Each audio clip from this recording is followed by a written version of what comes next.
नमस्कार, मी संजय बोकरे. आपण पाहताय जनप्रवास लाईव्ह. आज विषय घेऊन आलोय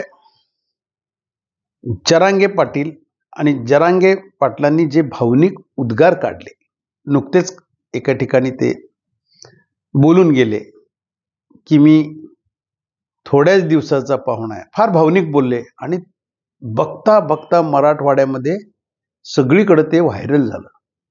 मी थोड्याच दिवसाचा पाहुणा आहे, माझी तब्येत साथ देत नाही. नक्कीच हे भावनिक आहे. जरांगे पाटील हा आज मराठा समाजाचा तसा देवच आहे चालता बोलता, असं म्हटलं तरी काही चुकीचं होणार नाही. कारण सर्वसामान्य मराठा समाजामध्ये विशेषतः तरुण मुलं मुली आणि वयस्क मंडळींच्यात सुद्धा जरांगे पाटील हे आता त्यांचं स्थान अगदी देवत्वाला आहे म्हटलं तरी चुकीचं होणार नाही. आणि त्यांच्या तोंडातून असं भावनिक उद्गार येणं म्हणजे डोळ्यात अक्षरशः पाणी आले लोकांच्या. मराठवाड्यामध्ये काही गावं आहेत जी 10-15 तिथं तर अक्षरशः त्यांनी असं बोलल्यानंतर रात्रीचं, मला तिथले रिपोर्टर सांगतायत, रात्रीचं जेवलेले नाही आहेत बायका त्यांनी असं बोलल्यानंतर. आणि हे कुणासाठी त्यांनी तब्येतीचं मात्र करून घेतलं तर ह्या मराठा समाजासाठी तब्येतीचं मात्र करून घेतलं. आणि तेच जर का असं म्हणत असतील मी थोड्याच दिवसाचा पाहुणा आहे, नक्कीच त्रास होणार भाऊ. आणि त्यांचे हे भावनिक उद्गार आहेत. आणि राजकारणात म्हणजे काय, अशी त्यांनी फार मोठी उडी घेतली ती आणि राजकारणात ते स्वतः उभारणार होते असं काहीच नव्हतं. त्यांची व्यथा ते मांडत होते की मला न्याय मिळाला, माझ्या समाजाला न्याय मिळाला पाहिजे. आमची लेकरं अशी, आता आज सुद्धा बघा एकानं आत्महत्या केली. ते भावनिक झाले आणि त्यांनी बोलून गेले माझी तब्येत आता साथ देत नाही आहे. आता ह्याच्यात विश्लेषणाचा मुद्दा असा येतोय, याचा परिणाम आज मराठवाड्यात उद्या मतदान आहे आणि त्यांनी हे बोलून गेले. कितपत होणार तर खूप होणार आहे. आणि याचा फटका कुणाला बसणार आहे? भारतीय जनता पक्षाला फटका बसणार आहे, नक्की बसणार आहे. आणि जरांगे पाटील आता काही सांगणार नाहीत मी कुणाला मतदान करा काय नाही, पण त्यांची धोरणं आधी स्पष्ट आहेत. भारतीय जनता पक्ष आणि देवेंद्र फडणवीस हेच त्यांच्या टार्गेटवर होतं. का तर ते हल्ला झाला, मराठा समाजाच्या लोकांना मारहाण झाली, मग गृह खातं त्यांच्याकडे होतं म्हणून त्यांनी देवेंद्र फडणवीसना टार्गेट करत आले असता काय. केसेस झाल्या, केसेस मागे घेतल्या नाहीत, आश्वासनं दिली गेली.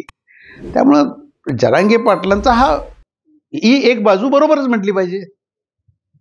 परंतु त्याच्यानंतर शासनाकडनं सुद्धा सांगितलं की बाबा हे न्यायप्रविष्ट बाबी मागे घेता येत नाहीत. आता तो त्यांच्या बाजूने ते बरोबर म्हणायला लागेल आपल्याला. परंतु आज विषय जो आलेला आहे, ऐन निवडणुकीच्या टायमाला लोक ही लगेच भावनिक होतात. अशा वेळेला आपल्यासाठी कोण झटते, आपल्यासाठी कोण काम करते, हा तर राजकारणी नाही आहे. खोटं तर कधीच मॅनेज होणार नाही जरांगे पाटील, हे सत्यच आहे. जरांगे पाटील हे कधी मॅनेज होणारी व्यक्ती नाहीच आहे, हे कोणही मान्य करेल. उगीच खोटे आरोप करून काहीच होणार नाही. आणि त्यांनी जर का माझी तब्येत साथ देत नाही, मग ह्याच्यासाठी तिथले लोक मराठवाड्यातले तरी भारतीय जनता पक्षाचा बदला घेणार की नाही? नक्की घेणार. हे कितपत कुणाच्या लक्षात आले माहित नाही, पण आज तिकडनं आता लोकांच्यातली चर्चा आहे. मराठवाड्यातले तर काही गावं अशी आहे की नाही,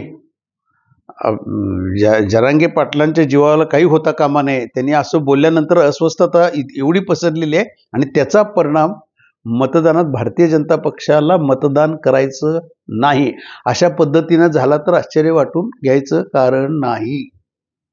कारण लोक खूप भावनिक झालीत. आता जरांगे पाटील कोणाकडेच नाही आहेत, कोणाकडेच नाही ते स्पष्टच झालंय.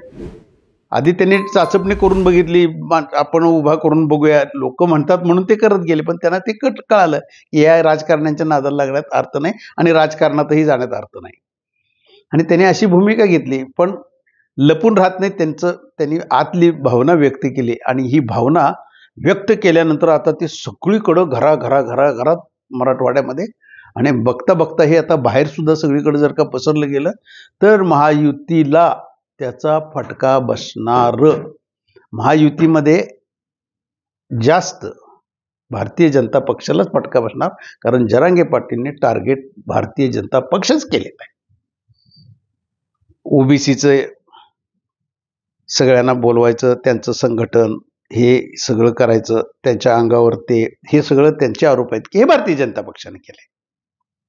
भारतीय जनता पक्षानं माझं आंदोलन कसं मोडायचं, उपोषणात कसे अडथळे आणायचे हे आपण बघितलेलं आहे सगळं. आणि त्यात त्यांनी हे भावनिक बोलून गेले की मी तब्येतीनं खचत निघालो आहे.